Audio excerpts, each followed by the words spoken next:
அனைவருக்கும் வணக்கம். நாம் இந்த வீடியோவில் எதை பற்றி பார்க்க போகிறோன்னா, 6ஆம் வகுப்பு 2ஆம் பருவம் இயல் 3 கவிதை பேழை கடலோடு விளையாடு அப்படின்னு சொல்லக்கூடிய பாடத்தை பற்றி தான் பார்க்க போகிறோம். ஓகேங்களா? இந்த பாடத்தில் ஒரு செய்யுளை கொடுத்துருக்காங்க. இந்த செய்யுளை பற்றி பார்க்குறதுக்கு முன்னாடி நுழையும் முன் சொல்லி ஒரு பாக்ஸ் கொடுத்துருக்காங்க. அதில் என்ன கொடுத்துருக்காங்கன்னு பார்த்தீங்கன்னா, பாடல் மனிதருக்கு மகிழ்ச்சியை தருகிறது, அசதியை போக்குகிறது, உழைக்கும் தொழிலாளர் களைப்பு தெரியாமல் இருக்க பாடி மகிழ்கிறார்கள், வாட்டும் வெயிலையும் தாக்கும் புயலையும் தன் கூட்டாளியாக்கி கொண்டு மீன் பிடிப்பவர்கள் மீனவர்கள், அம்மீனவரின் பாடலை கேட்போம் வாருங்கள் அப்படின்னு சொல்லி நுழையும் முன் பாக்ஸில் கொடுத்துருக்காங்க. ஓகேங்களா? அதுக்கப்புறம் இங்கே கடலோடு விளையாடுன்னு சொல்லக்கூடிய அந்த செய்யுளை கொடுத்துருக்காங்க. அதை பற்றி பார்க்கலாம். ஓகேங்களா? இந்த செய்யுளை பற்றி பார்க்குறதுக்கு முன்னாடி ஒரு சில விஷயங்களை நான் உங்ககிட்ட இந்த பாடத்தை சம்மந்தப்பட்ட விஷயங்களை ஷேர் பண்ணிக்கணும்னு சொல்லி விரும்புகிறேன். நாட்டுப்புற பாடலை பற்றி பார்த்தீங்கன்னா, ஏற்கனவே நம்ம 6ஆம் வகுப்பு இதே 2ஆம் பருவத்தில் பார்த்தீங்கன்னா இயல் 2ல் பார்த்தோன்னு நினைக்கிறேன். ஓகேங்களா? அதில் ஒரு சில டீட்டெயில்ஸை சொல்லியிருப்பேன். அதை நான் ஒரு தாட்டி ரீகால் பண்ணுறேன். அதை ரீகால் பண்ணிவிட்டு நாம் இந்த லெசனுக்குள்ளே போகலாம். ஓகேங்களா? நாட்டுப்புற பாடல்கள் பார்த்தீங்கன்னா மொத்தம் 7 வகை இருக்குது. ஓகேங்களா? நோட் பண்ணிக்கோங்க. நாட்டுப்புற பாடல் பார்த்தீங்கன்னா மொத்தம் 7 வகை இருக்குது. என்னென்னு பார்த்தீங்கன்னா, ஃபஸ்ட்டு தாலாட்டு பாடல். ஓகேங்களா? சடங்கு பாடல். ஓகேங்களா? வழிபாட்டு பாடல். ஓகேங்களா? அதுக்கப்புறம் கொண்டாட்ட பாடல். ஓகேங்களா? அதுக்கப்புறம் விளையாட்டு பாடல். ஓகேங்களா? அதுக்கப்புறம் தொழில் பாடல். ஓகேங்களா? அதுக்கப்புறம் கடைசியாக ஒப்பாரி பாடல் அப்படின்னு சொல்லி மொத்தம் 7 வகை இருக்குது. ஓகேங்களா? நாம் இப்போது 6ஆம் வகுப்பு 2ஆம் பருவம் இயல் 3ல் கவிதை பேழையில் அமைஞ்சிருக்க கடலோடு விளையாடுன்னு சொல்லக்கூடிய இந்த செய்யுள் பார்த்தீங்கன்னா ஒரு நாட்டுப்புற பாடல் வகையில் வந்திருக்கு. நாட்டுப்புற பாடலில் எந்த வகையில் வந்திருக்குன்னு பார்த்தீங்கன்னா தொழில் பாடல் வகையில் வந்திருக்கு. ஓகேங்களா? இப்போது ஒரு எக்ஸாம்பிள் சொல்லட்டுமா? தொழில் பாடலுக்கு ஒரு எக்ஸாம்பிள் சொல்கிறேன் பாருங்கள். இந்த பாட்டு வேணாம், நம்ம சினிமாவில் ஒரு பாட்டை எக்ஸாம்பிளாக சொல்கிறேன்.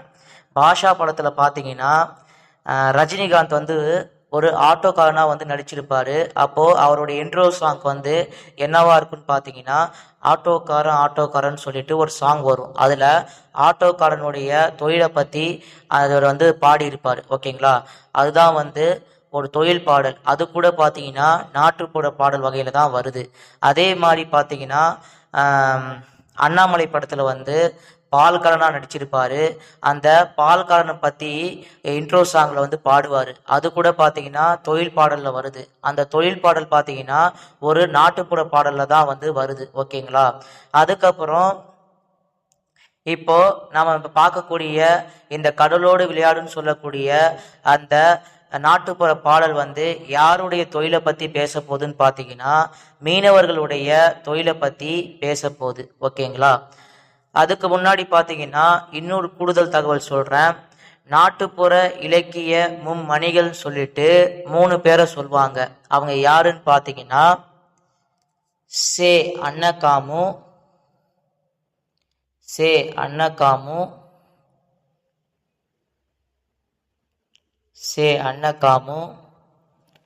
ஓகேங்களா? இவங்க ஒன்று. நெக்ஸ்ட்டு பார்த்தீங்கன்னா இதை நோட் பண்ணிக்கோங்க. அன்னகாமுன்னு நோட் பண்ணிக்கோங்க. இவங்களை நோட் பண்ண பிறகு செகண்ட் யாருன்னு பார்த்தீங்கன்னா கீவா ஜெகநாதன். ஓகேங்களா? கீவா ஜெகநாதன் இதையும் நோட் பண்ணிக்கோங்க. First அன்னகாமு, second Kiva Jeganathan, third பார்த்தீங்கன்னா வனமாமலை. ஓகேங்களா? நோட் பண்ணிக்கோங்க. நாட்டுப்புற இலக்கிய மும்மணிகள் யாருன்னு பார்த்தீங்கன்னா ஃபர்ஸ்ட் வந்து சே அன்னகாமு, செகண்ட் வந்து பார்த்தீங்கன்னா கீவா ஜெகநாதன், தேர்டு வந்து நா வனமா மாலை. ஓகேங்களா, நோட் பண்ணிக்கோங்க.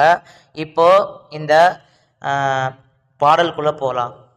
விடிவெள்ளி நம் விளக்கு ஐலேசா, விழிகடலே பள்ளிக்கூடம் ஐலேசா, அடிக்குமலை நம் தோழன் ஐலேசா, அருமை மேகம் நமது குடை ஐலேசா, வெண்மணலே பஞ்சு மெத்தை ஐலேசா, விண்ணின் இடி காணும் கூத்து ஐலேசா, பாயும் புயல் நம்மூஞ்சல் ஐலேசா, படிமூட்டம் உடல் போர்வை ஐலேசா, காயும் கதிர் சுடற்கூரை ஐலேசா, கட்டுமரம் வாழும் வீடு ஐலேசா, மின்னல் வடி அடிச்சுவடி ஐலேசா, பிடிக்கும் மீன்கள் நம் பொருட்கள் ஐலேசா, முழுநிலவே கண்ணாடி ஐலேசா, மூச்செடுக்கும் நீச்சல் யோகம் ஐலேசா, தொழும் தலைவன் பெருவானம் ஐலேசா, துணிவோடு தொழில் செய்வோம் ஐலேசா அப்படின்னு சொல்லி கொடுத்துருக்காங்க. இந்த நாட்டுப்புற பாடலுக்கான 7 இயல்புகள் இருக்கு. என்னென்னு பார்த்தீங்கன்னா, ஃபர்ஸ்ட் இயல்பு என்னன்னு பார்த்தீங்கன்னா, இது வந்து பேச்சு வழக்குடையது. ஓகேங்களா, நோட் பண்ணிக்கோங்க. நாட்டுப்புற பாடலுடைய வந்து இயல்புகள் என்ன அப்படின்னு சொல்லிட்டு கேட்பாங்க. மொத்தம் எத்தனை இயல்புகள் இருக்கு அப்படின்னு சொல்லி கேட்பாங்க. மொத்தம் 7 இயல்புகள் இருக்கு. அதே மாதிரி நாட்டுப்புற பாடல்கள் வந்து எத்தனை வகையுடையது அப்படின்னு சொல்லி கேட்பாங்க.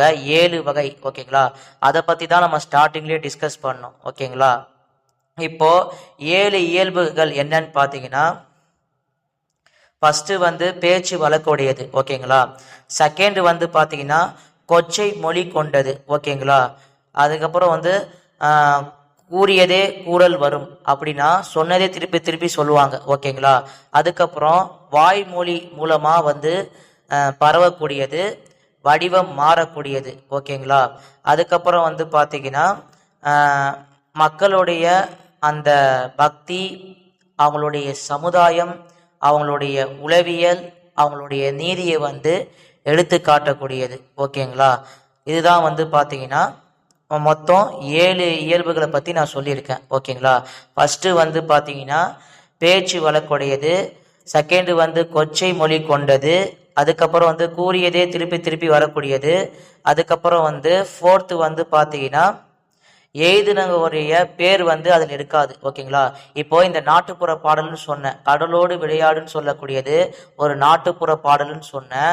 இந்த நாட்டுப்புற பாடல் ஏதுனது யாருன்னு சொல்லிட்டு மென்ஷன் பண்ணியிருக்க மாட்டாங்க. ஓகேங்களா, வாய்மொழி மூலமாக தான் வந்து பரவக்கூடியது, வடிவம் மாறக்கூடியது, ஒரு மக்களுடைய அந்த சமுதாயத்தை பற்றியும் நீதி உளவியல் பற்றியும் பார்த்தீங்கன்னா எடுத்து கூறக்கூடியது தான் நாட்டுப்புற பாடல். ஓகேங்களா, இப்போ அந்த 7 வகையை சொன்னேன்ல, அதை ஒரு டாட்டி எழுதி காமிச்சிடுறேன். அப்போதான் வந்து உங்களுக்கு புரியும். ஏன்னா நான் சொல்லும்போது ஒரு சில விஷயங்களை வந்து விட்டாலும் விட்டுடுப்பேன். இப்போ நான் எழுதி காமிக்கும் போது பார்த்தீங்கன்னா உங்களுக்கு கரெக்டாக வந்து புரிஞ்சிடும். ஓகேங்களா, ஃபர்ஸ்ட் வந்து என்னன்னு பார்த்தீங்கன்னா பேச்சு வழக்குடையதுன்னு சொல்லேன். ஓகேங்களா, பேச்சு வழக்குடையது. செகண்ட் வந்து பார்த்தீங்கன்னா கொச்சை மொழி கொண்டது. ஓகேங்களா, கொச்சை மொழி கொண்டது. தேர்டு வந்து பார்த்தீங்கன்னா கூறியதே கூறல் வரும். ஓகேங்களா, அதாவது சொன்னதே திரும்பி திரும்பி சொல்லுவாங்க. அதுக்கப்புறம் ஃபோர்த்து வந்து பார்த்தீங்கன்னா இந்த மாதிரி வந்து வாய்மொழியா வந்து பரவக்கூடியது. ஓகேங்களா, வாய்மொழியா வந்து பரவக்கூடியது. ஃபோர்த்து தானே பார்க்குறோம், வாய்மொழியா பரவக்கூடியது. அதுக்கப்புறம் 5வது வந்து வடிவம் மாறக்கூடியது. ஓகேங்களா, 6வது வந்து எழுதினவங்க பேர் இருக்காது, இந்த பாட்டை பாடினவங்களுடைய பேர் வந்து தெரியாது. ஓகேங்களா, எழுதினவங்க பேர் வந்து இருக்காது.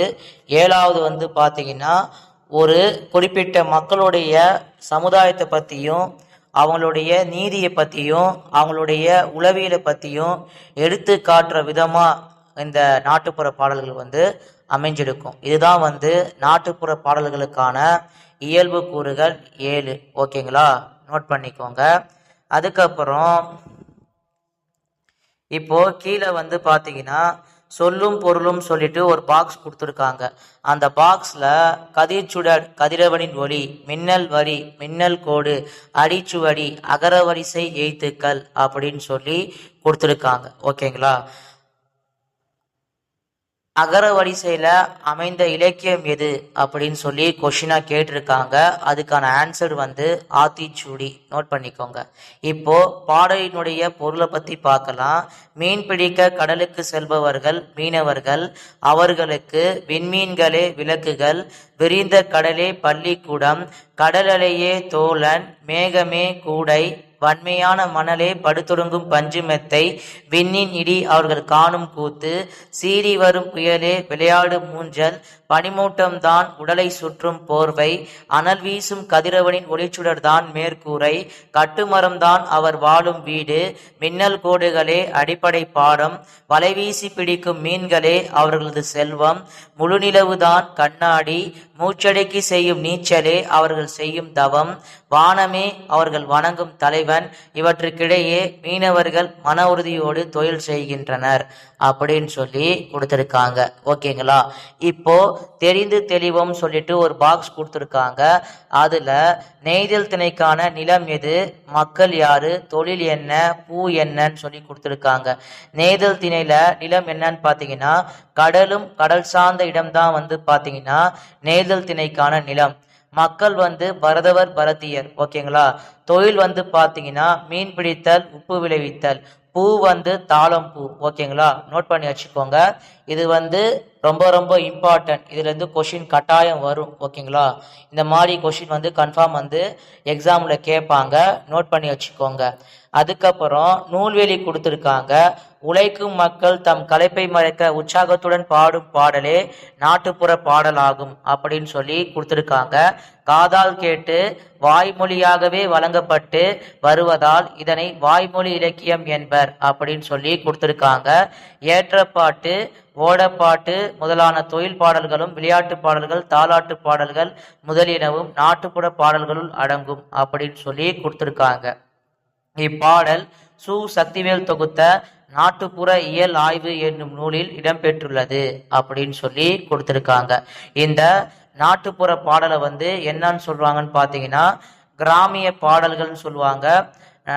அதுக்கப்புறம் வந்து நாடோடி பாடல்கள் அப்படின்னு சொல்லுவாங்க, வாய்மொழி இலக்கியம் அப்படின்னு சொல்லுவாங்க, நாட்டார் பாடல்கள் அப்படின்னு கூட சொல்லுவாங்க. ஓகேங்களா? இதை வந்து நோட் பண்ணி வச்சுக்கோங்க. இது வந்து ஒரு கூடுதல் தகவல். கற்பவை கற்றபின் சொல்லிட்டு ஒரு பாக்ஸ் கொடுத்துருக்காங்க. அது நமக்கு தேவையில்லை. சரியான விடையை தேர்ந்தெடுத்து எழுதுகன்னு சொல்லிட்டு ஒரு டாபிக் கொடுத்துருக்காங்க. அதுல பாத்தீங்கன்னா கதிர் சுடர் என்னும் சொல்லை பிரித்து எழுத கிடைப்பது கதிர் கூட்டல் சுடர். ஓகேங்களா? இதற்கான ஆன்சர் வந்து பாத்தீங்கன்னா அதற்கான ஆன்சர் வந்து நெடில் இ. ஓகேங்களா? நோட் பண்ணிக்கோங்க. மூச்சடக்கி என்னும் சொல்லை பிரித்து எழுத கிடைப்பது குறில் ஆ. மூச்சு கூட்டல் அடக்கி. பெருமை கூட்டல் வானம் என்பதை சேர்த்தெழுத கிடைக்கும் சொல் வந்து பாத்தீங்கன்னா பெரும் வானம். நெடில் ஆ அதற்கான ஆன்சர். நோட் பண்ணிக்கோங்க. அடிக்கும் கூட்டல் அலை என்பதை சேர்த்தெழுத கிடைக்கும் சொல் வந்து பாத்தீங்கன்னா குறில் ஆ. அடிக்கும் அலை. நோட் பண்ணிக்கோங்க. பாடல் வரிகளுக்கு ஏற்ப பொறுத்துகன்னு சொல்லிட்டு ஒரு டாபிக் கொடுத்துருக்காங்க. அதுல பாத்தீங்கன்னா மீனவர்களுக்கு விடிவெள்ளி என்னன்னு பாத்தீங்கன்னா விளக்கு. ஓகேங்களா? ஃபர்ஸ்டுக்கு வந்து 4வது ஆன்சர். அதே மாதிரி மணல் வந்து பாத்தீங்கன்னா மணல் வந்து பஞ்சு மெத்தை. ஓகேங்களா? செகண்டுக்கு வந்து ஃபர்ஸ்ட் ஆன்சர். புயல் வந்து பாத்தீங்கன்னா புயல் வந்து ஊஞ்சல். ஓகேங்களா? தேர்டுக்கு வந்து செகண்ட் ஆன்சர். பனிமூட்டம் தான் பாத்தீங்கன்னா போர்வை. ஓகேங்களா? ஃபோர்த்துக்கு வந்து தேர்டு ஆன்சர். ஓகேங்களா? இதற்கான ஆன்சர் 4, 1, 2, 3. ஓகேங்களா? நோட் பண்ணிக்கோங்க. அதுக்கப்புறம் பாத்தீங்கன்னா குருவினா கொடுத்துருக்காங்க. ஓகேங்களா?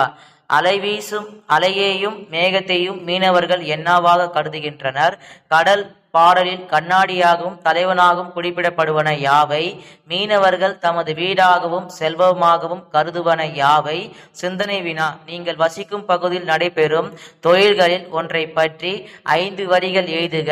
நாட்டுப்புற இலக்கியங்களை வாய்மொழி இலக்கியங்கள் என்று கூற காரணம் என்ன அப்படின்னு சொல்லி கேட்டிருக்காங்க. இந்த காரணத்தை பத்தி தான் நான் சொன்னேன். 7 இயல்பு கூறுகள் இருக்குன்னு சொன்னேன்னு பாத்தீங்களா? அதுதான் இதற்கான காரணங்கள். ஓகேங்களா? அதுதான் உங்களுக்கு ஆன்சரா வரும். இந்த மாதிரி வந்து பேச்சு வழக்குடையது, கொச்சை மொழி கொண்டது, அதுக்கப்புறம் பாத்தீங்கன்னா கூறியதே கூறல், அதாவது சொன்னதே திரும்பி திரும்பி வரும். அதுக்கப்புறம் எழுதுறவங்களுடைய பேர் இருக்காது. வாய்மொழியா பரவக்கூடியது, வடிவம் மாறக்கூடியது, ஒரு மக்களுடைய சமுதாயத்தை பத்தியும் அவங்களுடைய நீதியை பத்தியும் அவங்களுடைய உளவியலை பத்தியும் பாத்தீங்கன்னா எடுத்து இயம்பக்கூடியதுதான் நாட்டுப்புற இலக்கியங்கள் அப்படின்னு சொல்றோம் பாத்தீங்களா. அதுதான் இயல்புக்கூறுகள் சொல்லியிருந்தேன். அந்த இயல்புக்கூறுகள் தான் இந்த நாட்டுப்புற இலக்கியங்களை வாய்மொழி இலக்கியங்கள் என்று கூற காரணம் என்னன்னு சொல்லி அந்த கொஸ்டினுக்கு ஆன்சரா எழுதணும். ஓகேங்களா. இப்போ இதோட பாத்தீங்கன்னா இந்த வீடியோ முடிச்சுக்கலான்னு இருக்கேன். நான் ஏன் சொன்ன விஷயங்களை திரும்பி திரும்பி சொல்றேன்னு பாத்தீங்கன்னா, நாம இப்ப பாடம் நடத்தணும்ல, அதுல ஒரு விஷயத்த 1-2 தாட்டி கேட்டோம்னு வைங்களேன், நம்ம ஆட்டோமேட்டிக்கா நம்ம மைண்ட்ல சேவ் ஆயிடும். திரும்பி போய் படிக்கணும்னு அவசியம் கிடையாது. நீங்க இந்த கொஷினை சப்போஸ் எக்ஸாம்ல எங்கேயாவது பார்த்தீங்கன்னா அப்போ உங்களுக்கு இந்த வீடியோ பார்த்த ஞாபகம் தான் வரணும். அதில் நான் நடத்தின விஷயத்தை பற்றி தான் உங்களுக்கு ஞாபகம் வரும். ஓகேங்களா. அப்போ உங்களுக்கு இது யூஸ்ஃபுல்லாக இருக்கும். அதனால தான் நான் சொன்னதே திரும்பி திரும்பி சொல்கிறேன். ஓகேங்களா. நான் சொன்னது எல்லாமே முக்கியமான தகவல், கூடுதல் தகவல், நோட் பண்ணி வச்சுக்கோங்க. ஓகேங்களா. இப்போ இந்த வீடியோவை இதோட எண்ட் பண்ணிக்கலான்னு இருக்கேன். இந்த வீடியோ உங்களுக்கு பிடிச்சிருந்தா நீங்க மறக்காம நம்ம சேனலை சப்ஸ்கிரைப் பண்ணுங்க. நான் நடத்துறது புரிஞ்சிருக்கும்னு நம்புறேன். இதோட இந்த வீடியோ முடிச்சுக்கிறேன். இந்த வீடியோவுக்கு சப்ஸ்கிரைப் பண்ணுங்க. கீழே இருக்கக்கூடிய பெல் ஐக்கானை பிரஸ் பண்ணுங்க. உங்க ஃப்ரெண்ட்ஸுக்கு ஷேர் பண்ணுங்க. இந்த வீடியோ பத்தின கருத்துக்களை மறக்காம கமெண்ட் செக்ஷன்ல கமெண்ட் பண்ணுங்க. இதோட இந்த வீடியோவை முடிச்சுக்கிறேன். மறக்காம சப்ஸ்கிரைப் பண்ணுங்க. கீழே இருக்கக்கூடிய பெல் ஐக்கானை பிரஸ் பண்ணீங்கன்னா தான் உங்களுக்கு அடுத்தடுத்து நோட்டிபிகேஷன் வரும். நன்றி, வணக்கம்.